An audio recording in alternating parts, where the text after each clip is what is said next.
Shalom. Selamat bertemu kembali dengan Jemaat GBP Taman Firdaus. Teman-temanku yang ada seluruh Indonesia. Dan juga kepada teman-temanku yang ada di Arena Tenis Club Bandung.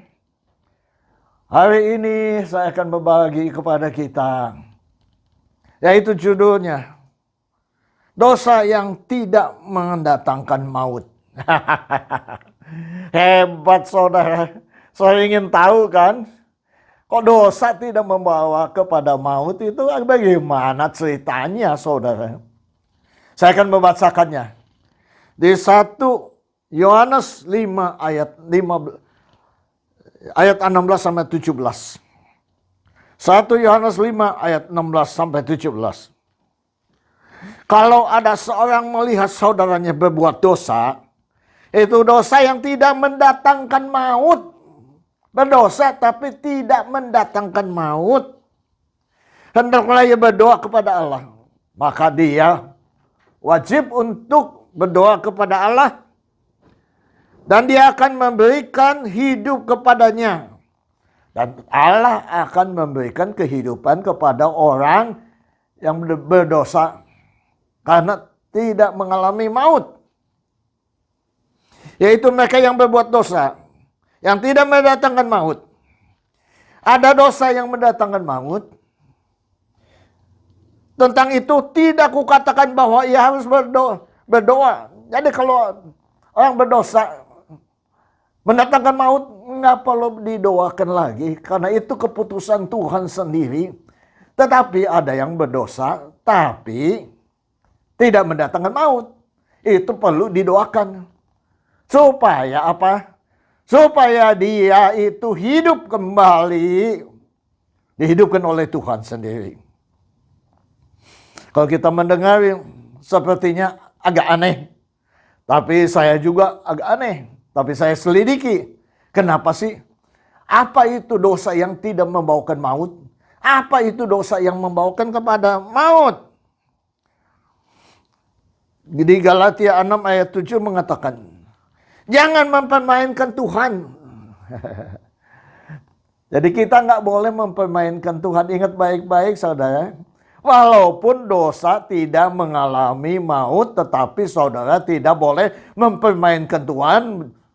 Berdosa lagi. Apa itu dosa saudara? 1 Yohanes 3 ayat 4 mengatakan, setiap orang yang berbuat dosa melanggar juga hukum Allah. Sebab dosa ialah pelanggaran hukum Allah. Nah itu. Jadi apa?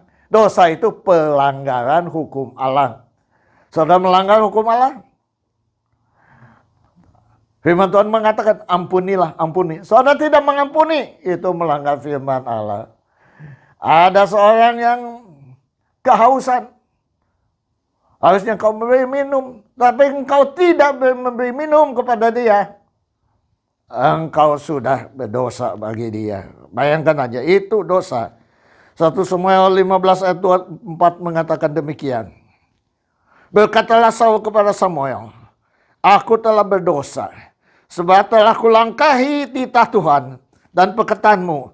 Tetapi aku takut kepada rakyat, karena itu aku mengabulkan permintaan mereka. Itulah kata Saul. Melangkahi, berarti sudah melanggar. Yang seharusnya tidak dilakukan, dia melakukan. Seharusnya Samuel yang melakukan, tetapi karena Samuel tidak datang, dia yang melakukan. Itu namanya dosa. Semua kejahatan adalah dosa. Apa saja kejahatan itu dosa. Kalau kita baca 10 perintah Allah. 10 perintah apa? Allah itu apa? Jangan ada Allah lain di dalam kehidupanmu. Kalau engkau ada Allah lain dalam kehidupanmu, dewa-dewa lain yang ada di dalam kehidupanmu, kepercayaan-kepercayaan lain di dalam kehidupanmu, itu sudah berdosa. Keduanya, jangan menyebut nama Tuhan sembarangan. Demi Tuhan, modalku 10.000, padahal 8.000. Demi Tuhan aku nggak untung, padahal untung. Demi Tuhan aku nggak punya duit, padahal duitnya ada di kantong. Jangan pakai nama Tuhan. Jangan sembarangan menyebut nama-nama Tuhan. Jangan ada patung dalam kehidupanmu. Apapun patung itu, jangan disembah. Karena Allah itu cemburu, saudara. Saudara, jangan menyembah yang lain. Hobimu juga jangan disembah. Ingat baik-baik. Kesenanganmu juga jangan disembah. Jangan memprioritaskan itu dahulu. Prioritaskan Tuhan dari segala-galanya. Yang keempat adalah hari Sabat. Hari Sabat itu hari istirahat. Jadi kita perlu istirahat, saudara. Jangan kita tidak istirahat dalam kehidupan kita. Kita harus istirahat. Karena itu Tuhan yang memberikan kepada kita perintah untuk istirahat. Ada orang bekerja. Dia ingin supaya naik pangkat. Tadinya dari sales. Dia ingin jadi manajer. Di manajer ingin jadi kepala divisi. Kepala divisi ingin jadi direktur. Dia kerja 7 hari, saudara. Firman Tuhan mengatakan, Mazmur 90 mengatakan, manusia itu hidup 70-80 tahun. Tahu saudara umur dia? 50 tahun meninggal dunia. Karena sudah dipakai semuanya, saudara. Umur 50 tahun seperti umur 80 tahun. Karena apa? Karena sudah kerjanya udah over. Udah lebih dari batas yang harus dikerjakan. Saudara, ingat baik-baik. Manusia dirancang oleh Tuhan 70-80 tahun. Kelebihannya itu adalah bonus kepada kita. Maka hari Sabat itu harus dipentingin dalam kehidupan kita. Saya pernah berbicara juga mengenai perumpamaan. Perumpamaan aki itu, baterai itu harus di-strum 3 bulan sekali. Saudara bisa pakai itu. Nggak di-strum, saudara. 1 tahun sudah rusak. Padahal umurnya itu 3 tahun, saudara. Maka itu, ikutilah peraturan firman Tuhan yang Tuhan berikan kepada kita. Apalagi, jangan membunuh. Ingat baik-baik, itu hukum Allah. Jangan membunuh. Tuhan akan membunuhmu. Hormatilah orang tuamu. Kenapa mesti orang tuamu? Kalau nggak ada orang tuamu, kamu tidak ada, saudara. Maka itu harus dihormati. Kok nggak ada kaitannya ya, menghormati orang tua dengan panjang umur. Tapi Tuhan katakan, kalau engkau menghormati orang tuamu, engkau panjang umur. Jangan mencuri. Itu perintah Tuhan, jangan mencuri. Ternyata akan, saudara, mencuri barang-barang jarahan yang tidak boleh dicuri. Dia curi, dia simpan, saudara. Ketahuan. Apa hukumannya? Dia dibunuh. Istrinya dibunuh. Anak-anaknya dibunuh. Karena itu kejahatan. Jangan mencuri, saudara. Jangan berzina. Jangan bersaksi dusta. Siapa yang bersaksi dusta? Saudara masih ingat mengenai Ahab, Raja Ahab? Dia melihat tetangganya ada kebun anggur. Dia menginginkan kebun anggur itu. Tetapi Nabal mengatakan, dia katakan, ini adalah milik pusaka nenek moyang kami tidak jual. Elizabeth datang, istrinya mengatakan, jangan takut, saya atur saja. Dia perintahkan kepada tua-tua di sana untuk memanggil 2 orang Dursila, orang yang jahat, orang yang nggak benar, panggil menjadi saksi bahwa dia sudah menghujat Allah, menghujat raja. Jadi harus dilempari batu. Kau harus bawa dia keluar, lempari batu sampai mati. Saudara tahu hukumannya? Raja meninggal dan Elizabeth pun meninggal dunia. Hukumnya adalah, hukum dosa adalah mati, saudara. Bayangkan aja. Jangan berzina, jangan mencuri, jangan bersaksi dusta. Jangan menginginkan. Jangan menginginkan rumah orang lain. Jangan menginginkan domba-domba, sapi-sapi orang lain. Jangan menginginkan istri orang lain. Itu perintah Tuhan, saudara. Jadi kalau menginginkan, itu akan meninggal dunia, saudara. Kejadian 2 ayat 16, 17 itu mengenai siapa? Mengenai Adam dan Hawa, saudara.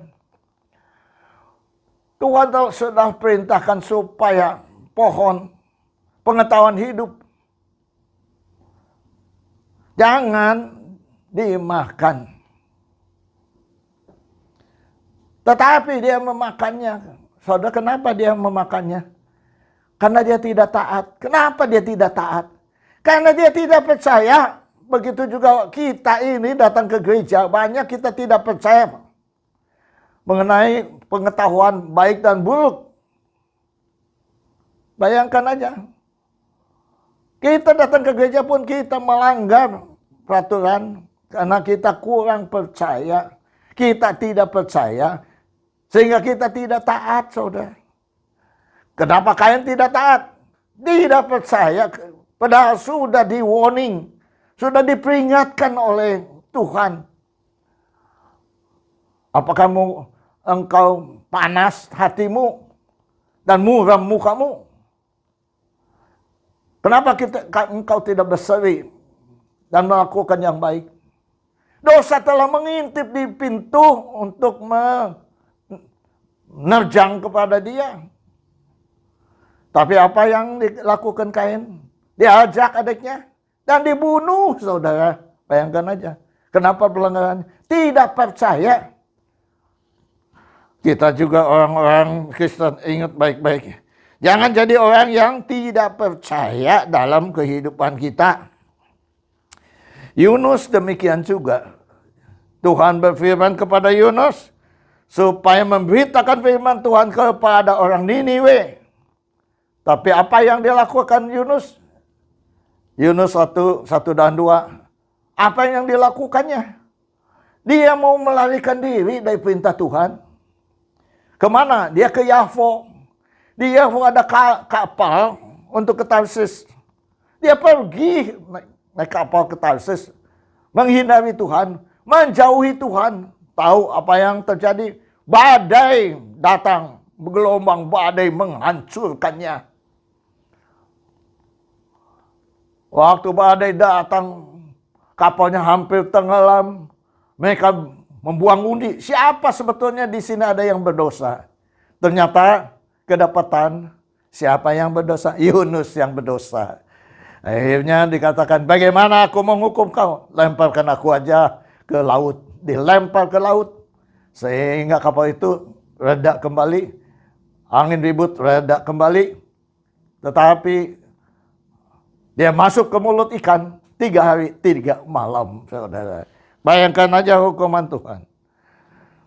Tapi apa sih bahwa dosa yang tidak mendatangkan maut? Ada satu hal, yaitu satu raja namanya Daud.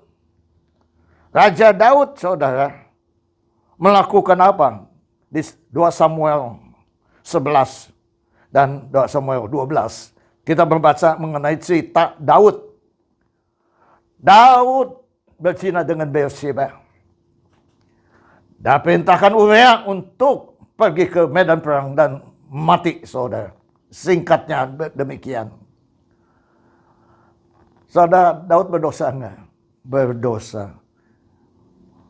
Orang berdosa hukumannya mati. Apalagi dia membunuh. Tapi saya ingin memberikan satu pengetahuan lain bahwa Daud ini mengakui kesalahannya, dosa-dosanya. Itu di Mazmur 51 ayat 1 dan berikutnya saya akan baca. Pengakuan dosa. Untuk pemimpin biduan Mazmur dari Daud. Ketika Nabi Nathan datang kepadanya setelah ia menghampiri Bathsheba, kasihanilah aku ya Allah, menurut kasih setiamu. Hapuskanlah pelanggaranku. Dia memohon kepada Tuhan. menurut rahmat-Mu yang besar. Inilah Daud bertobat sungguh-sungguh. Bersihkanlah aku seluruhnya dari kesalahanku, dan tahirkanlah aku dari dosaku. Sebab aku sendiri sadar akan pelanggaranku. Aku senantiasa bergumul dengan dosaku. Terhadap engkau sajalah aku telah berdosa dan melakukan apa yang kau anggap jahat. Supaya ternyata engkau adil dalam putusanmu, bersih dalam penghukumanmu. Itu kuncinya adalah pengakuan dosa kepada Tuhan. Kalau engkau salah, saudara, engkau telah berdosa, mengaku kepada Tuhan dengan sungguh-sungguh memohon kepada Tuhan. Itu kuncinya. Sehingga dosa tidak mengalami maut. Karena apa? Karena kita mengaku. Mulai saat ini saudara, kalau engkau melakukan dosa dalam kehidupanmu, engkau mengaku dalam kehidupanmu. Yudas menjual Yesus dengan 30 keping perak. Bagaimana saudara Yudas bunuh diri? Apakah dia masuk surga? Apakah dia termasuk dosa yang dibebaskan, yang tidak mengalami maut? Atau dosa yang mengalami maut? Menurut saya dia itu dosa yang mengalami maut. Perempuan berzina saudara akan dilempari batu. Tapi Tuhan katakan, siapa yang tidak berdosa, lemparilah yang pertama. Yang pertama-tama melempari batu kepadanya. Semua orang berdosa. Jadi yang penting dalam kehidupan kita harus mengakui dosa. Di Ulangan 19 ayat 14 demikian. Ini perjanjian lama ya. Inilah ketentuan mengenai pembunuh yang melarikan diri ke sana dan boleh tinggal hidup apabila yang membunuh sesamanya manusia dengan tidak sengaja. Itu perjanjian lama. Dan dengan tidak membenci, dan dia sebelumnya tidak membenci saudara. Membunuh dengan tidak sengaja. Bagaimana membunuh dengan tidak sengaja? Ayat 5 mengatakan, seorang mengayunkan kapak, terlucut dari gagangnya, yaitu kapaknya keluar dari gagangnya. Lalu mengenai temannya, dan temannya mati saudara. Itu tidak sengaja, kapak sedang dipakai, kepala kapak loncat lepas, kena temannya, dan temannya mati. Itu tidak sengaja saudara, bukan sengaja. Tapi disebutkan juga, tapi orang yang membenci dan merencanakan pembunuhan, ia harus dihukum mati. Jadi mereka ini tidak membenci, tidak merencanakan, inilah. Jadi orang yang berdosa tidak mengalami maut. Inilah orang yang tidak sengaja. Seperti apa saudara? Seperti seorang perempuan yang saya baca naik sepeda saudara pagi-pagi untuk olahraga. Senggolan dengan motor, jatuh dia. Ada truk tergilas mati. Ah, itulah tidak sengaja saudara. Mati saudara. Tidak sengaja saudara. Saya masih teringat peristiwa di Bandung saudara. Ada tetangga. Adalah tetangganya jualan gorengan. Mereka masak di belakang yang terbuka. Sebelahnya juga terbuka. Waktu mereka menggorengnya, itu katelnya bisa loncat ke atas karena meledak. Meledak karena gasnya meledak. Meledak terus apa? Jatuh ke tetangga. Persis ada orang dan ketimpa dan mati saudara. Itu namanya tidak sengaja, tidak direncanakan, tidak ada kebencian. Itu yang bebas dari maut saudara. Tapi firman Tuhan di sini mengatakan orang yang mau mengakui kesalahannya, dia akan terbebas dari maut, dosa yang tidak mengalami maut. Jadi dari perjanjian baru, satu, dosa yang tidak mengalami maut. Yesus datang ke dunia ini untuk apa? Untuk mencari orang yang berdosa, bukan orang yang tidak berdosa. Bukan orang yang sehat yang dicari Tuhan. Tapi orang yang sakit dicari Tuhan. Itu luar biasa. Tuhan datang ke dunia bukan untuk dilayani, untuk melayani, jadi hamba, saudara. Itu luar biasa, saudara. Jadi Tuhan, siapa yang percaya kepada Tuhan, tidak binasa. Yohanes 1 ayat 29 mengatakan, pada esok harinya, Yohanes melihat Yesus datang kepadanya, dan ia berkata, lihatlah, anak domba Allah yang menghapus dosa dunia. Anak domba Allah. Yesus Kristus namanya. Yang menghapus dosa dunia. Siapa percaya, dia tidak akan binasa. Percaya, tidak mengalami maut. Yohanes 3 ayat 16. Karena begitu besar kasih Allah akan dunia ini, maka diberikan anaknya yang tunggal. Siapa yang percaya kepadanya, tidak binasa. Melainkan beroleh hidup yang kekal. Pokoknya percaya kepada Tuhan Yesus, engkau diampuni dosa-dosanya, sehingga engkau tidak mengalami maut di dalam kehidupanmu. Ayat 18 mengatakan, barang siapa percaya kepadanya, ia tidak dihukum. Barang siapa tidak percaya, ia telah berada di bawah hukuman, sebab ia tidak percaya dalam nama anak tunggal Allah. Kedua, kalau kita percaya, harus bagaimana? Harus dibaptis. Kisah Rasul 2 ayat 38. Jawab Petrus kepada mereka, bertaubatlah. Dan hendaklah kamu masing-masing dirimu dibaptis dalam nama Yesus Kristus untuk pengampunan dosamu. Maka kamu akan menerima karunia Roh Kudus. Tanpa Roh Kudus, saudara akan banyak melanggar firman Tuhan dalam kehidupanmu, walaupun engkau sudah jadi orang percaya. Tuhan mengetahui bagaimana kita hidup. Tuhan mengetahui, walaupun kita percaya, bisa saja kita berdosa. Abraham orang percaya.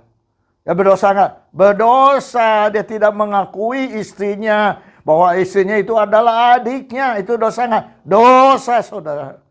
Tapi Tuhan tahu, Abraham, Tuhan mengampuni dosa-dosanya, saudara. Harus dibaptis. Waktu saudara sudah dibaptis, saudara jadi seperti malaikat. Tidak pernah berbuat dosa. Tidak, saudara. Bisa saja saudara jatuh dalam dosa. Ingat baik-baik. Tapi Tuhan memberikan kunci kepada kita. 1 Yohanes 1 ayat 9. Jika kita mengaku dosa kita, maka ia adalah setia dan adil, sehingga ia mengampuni segala dosa kita dan menyucikan kita dari segala kejahatan. Ketika kita jadi orang percaya, ingat kita tidak luput dari dosa. Harus mengaku kepada Tuhan atas kelakuan kita, dosa-dosa kita. Sehingga Tuhan akan mengampuni, membenarkan, dan menyelamatkan kita. Yesaya 1 ayat 18. Marilah. Baiklah kita berperkara. Firman Tuhan sekalipun merah seperti kemisi, akan menjadi putih seperti salju. Sekalipun berwarna merah seperti kesumba, akan menjadi putih seperti bulu kumba. Itulah kalau kita mengaku dosa, Tuhan akan mengampuni segala dosa kita. Sehingga kita tidak mengalami dosa dalam maut. Yang dosa yang akan masuk dalam maut. Tapi kita terluput karena kita mengakui dosa kita. Roma 6 ayat 23. Sebab upah dosa adalah maut. Selama kita tidak mengakui dosa, upah dosa adalah maut. Apalagi yang membuat kita dosa kita, tapi tidak mengalami maut. Saya sudah ceritakan. Sekarang dosa yang mengalami maut. Apa dosa yang mengalami maut? Dosa yang mengalami maut adalah, saudara, kita akan membaca Matius 12 ayat 31. Demikian bunyinya. Sebab itu aku berkata kepadamu, segala dosa dan hujat manusia akan diampuni. Tetapi hujat terhadap Roh Kudus tidak akan diampuni, saudara. Hujat terhadap Roh Kudus. Ananias dan Safira membohongi Roh Kudus dengan penjualan rumahnya, dengan jumlahnya dibohongi. Memang hujat Roh Kudus. Menghujat Roh Kudus langsung meninggal dunia. Itu maut. Upah dosa adalah maut. Itulah. 1 Yohanes 3 ayat 6. Karena itu setiap orang yang tetap berada di dalam Dia tidak berbuat dosa lagi. Setiap orang yang tetap berbuat dosa, ingat baik-baik. Orang yang mau mengakui dosa, Tuhan ampuni. Tetapi Tuhan sedang memperingati tetap di dalam dosa. Tidak melihat, tidak mengenal Dia Tuhan. Dan tidak mengenal Tuhan. Dia akan masuk neraka. Itulah orang-orang yang kategorinya masuk neraka. Di Markus 16 ayat 16. Siapa yang percaya dan dibaptis akan diselamatkan.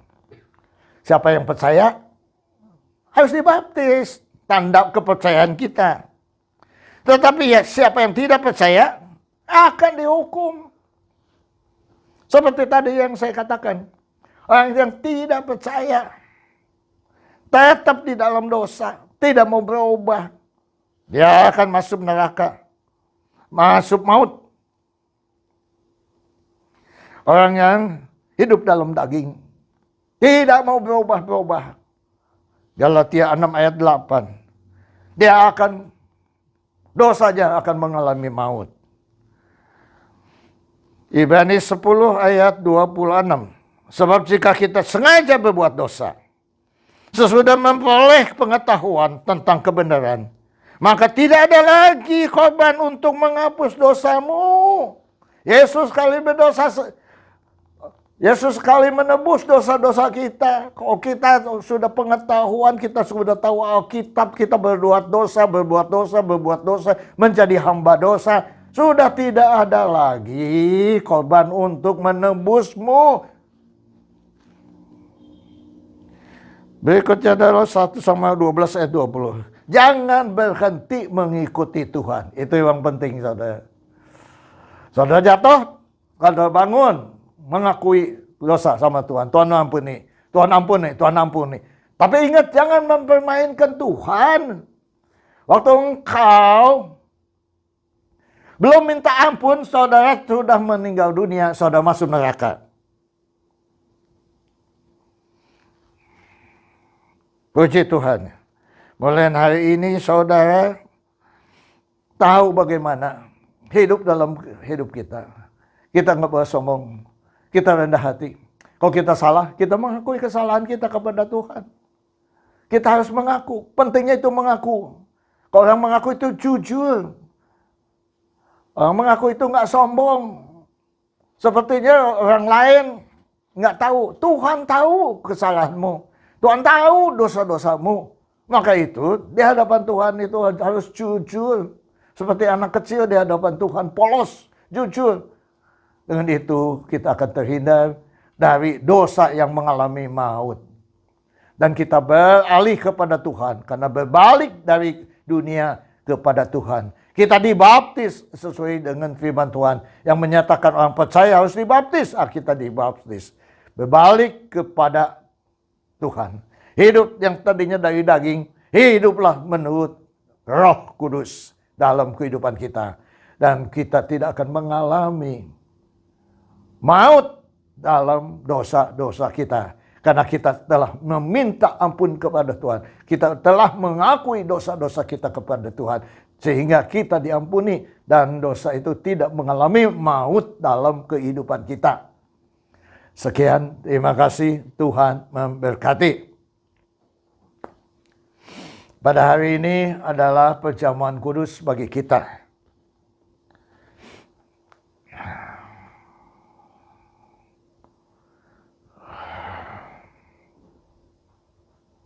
Persiapkan roti dan anggur, dan kita akan masuk dalam perjamuan kudus. Ambillah roti, angkatlah tinggi-tinggi. Saya akan berdoa. Bapa Surgawi, Bapa yang kami kenal di dalam nama Tuhan Yesus, pada saat ini kami masuk persekutuan dengan Engkau Tuhan melalui perjamuan kudus. Kuduskan hati jiwa roh hamba-Mu. Layakkan kami Tuhan untuk bersekutu dengan Engkau. Sesuai dengan firman Tuhan. Sebab apa yang telah kuteruskan kepadamu, telah aku terima dari Tuhan. Yaitu bahwa Tuhan Yesus pada malam waktu ia disahkan mengambil roti. Dan sesudah itu ia mengucap syukur atasnya. Ia memecah-mecahkannya dan berkata, inilah tubuhku yang diserahkan bagi kamu. Perbuatlah ini menjadi peringatan akan aku. Dalam nama Tuhan Yesus Kristus, mari kita bersama-sama memakannya.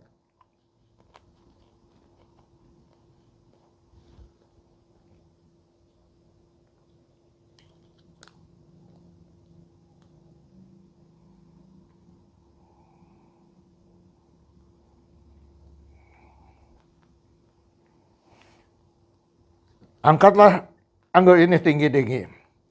Demikian juga ia mengambil cawan sesudah makan, lalu berkata, cawan ini adalah perjanjian baru yang dimeteraikan oleh darahku. Perbuatlah ini setiap kali kamu meminumnya, menjadi peringatan akan aku.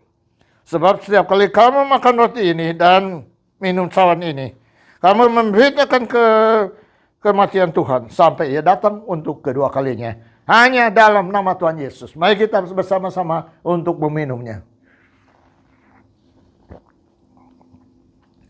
Ucapkan syukur dan terima kasih dengan bahasa kita masing-masing. Terima kasih Tuhan untuk pengorbananmu. Siapakah kami Tuhan? Menjadi kesayanganmu. Siapakah kami Tuhan? Sehingga Engkau memperhatikan kami, mempedulikan kami, menyelamatkan kami, membenarkan kami, mengampuni kami. Terima kasih Tuhan untuk pengorbananmu. Sehingga kami ada sebagaimana kami ada saat ini. Karena pengorbanan Tuhan Yesus di dalam kehidupan kami. Terima kasih Bapa. Kami serahkan semuanya hanya di tangan kuasa-Mu. Hanya dalam nama Tuhan Yesus kami telah berdoa dan mengucapkan syukur. Haleluya. Yang percaya katakan amin. Siapa yang sakit ingin didoakan, taruhlah tangan kananmu di tempat yang sakit dan saya akan berdoa. Bapa Surgawi, Bapa yang kami kenal di dalam nama Tuhan Yesus Kristus, kalau melihat anak-anak-Mu yang menumpangkan tangan di tempat yang sakit, Engkau jamah mereka Tuhan, bilu-bilu-Mu menyembuhkan mereka semua. Apapun penyakit mereka, dalam nama Tuhan Yesus, jadilah sembuh, jadilah tahir. Dengan iman percayanya terjadilah. Terima kasih Bapa. Kami percaya Tuhan kesembuhan telah terjadi. Kalau engkau ada masalah tantangan pergumulan, taruhlah kedua tanganmu di dadamu dan saya akan berdoa. Bapa Surgawi, Bapa yang kami kenal di dalam nama Tuhan Yesus, Kau yang Maha Tahu mengetahui anak-anak-Mu yang punya masalah. Masalah keluarga, anak, mantu, cucu, Kau mengetahuinya. Masalah pekerjaan, masalah hutang piutang, dalam nama Tuhan Yesus. Masalah pekerjaan, usaha, dalam nama Tuhan Yesus. Tuhan sendiri yang memberikan hikmat untuk mengatasinya sehingga kami keluar dari masalah-masalah yang kami hadapi. Kami percaya kalau Tuhan beserta kami, siapa lawan kami? Dalam nama Tuhan Yesus Kristus. Terima kasih Bapa, kami serahkan kehidupan kami hanya di dalam pimpinan-Mu. Hanya dalam nama Tuhan Yesus kami telah berdoa dan mengucapkan syukur. Haleluya.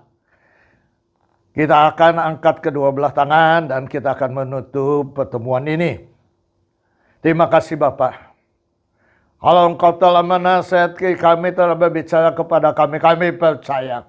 Firman yang ditaburkan tidak sia-sia, akan bertumbuh dan berbuah di dalam kehidupan kami. Terima kasih Bapak. Dan saat ini terimalah berkat anugerah dari Bapak. Damai sejahtera dari Yesus Kristus. Persekutuan persatuan penghiburan dari Roh Kudus. Yang menghibur dan mempersatukan umatmu. Sekarang dan sampai menata. Yesus datang untuk kedua kalinya. Hanya dalam nama Tuhan Yesus. Kami telah berdoa. Dan mengucapkan syukur. Haleluya. Amin. Tuhan memberkati.